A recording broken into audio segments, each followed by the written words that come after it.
Good morning, it's June 6th, 2025, and I'm back on another walk on a beautiful day. And yesterday I kind of came out with the first video installment explaining the health journey I have ahead and Lyme disease and all the things that I'm going to be dealing with now over the next year plus. And it is kind of important for me to share and document because I feel like everything's a little bit easier when you have the support of others, but also to not be doing things in secret. It's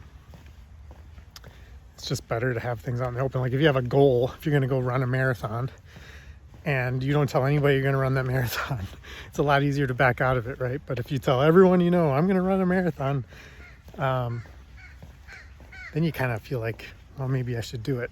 So it is a little psychological help to have other people in on what you're doing. So I didn't talk at all in that first video about nutrition and diet, and obviously that's a huge factor in all of our health and what we put into our body and how our body is able to process and react to what we feed it. And again, everybody's different, right? That's why there's like so many different diets that some people swear by, other people say is terrible. Well, it's because it's probably true. It could be, the carnivore diet might be the absolutely ideal diet for somebody and terrible for somebody else. And you could go right down the list. So for me and part of my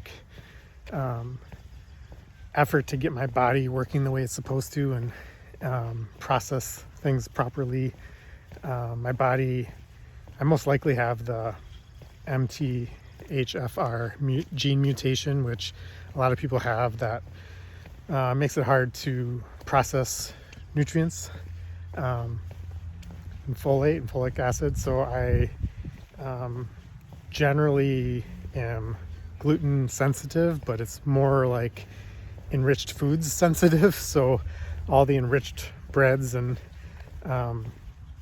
flours and stuff that I consume probably aren't great for me. So the diet that I'm going to be implementing is going to be a paleo, which can kind of be considered like whole foods diet, right? So stay away from processed foods, extra sugars, gluten, and dairy. And for the first 90 days, be really pretty strict about getting the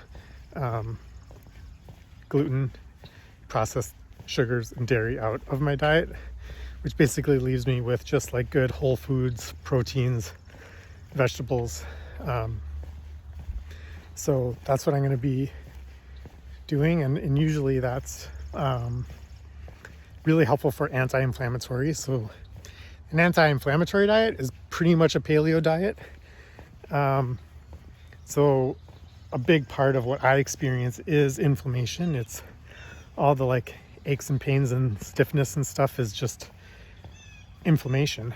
So if I can feed my body in a way that is going to help that, help me feel better and start documenting things, like if I eat a bunch of bread and the next day I notice that I always feel crappy, well, maybe there's a correlation.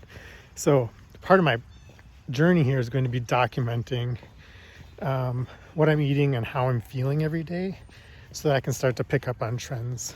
It's easy for me to forget how I felt 3 days ago and why I would have felt poorly if I did. So I think me installing the habit of journaling and documenting is going to be important. So the paleo starts now, the whole foods. It's just a matter of being more mindful about what I'm buying from the store, what I have in the house, what I'm preparing for meals, planning ahead so that I don't get stuck with an option that is not great for me. So I feel like I've gained a little bit of weight coming into this journey, and I was like, oh, I really want to lose 5 to 10 pounds. And now I'm just not even going to worry about weight loss. I think the weight loss is going to come just by eating better and staying away from the processed stuff and the sugars and breads that I love so much.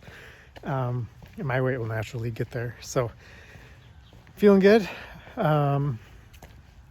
Feeling excited about feeling better based on the nutrition I'm going to be putting in my body, and then adding in the supplementation that my body also needs to kind of get this process started.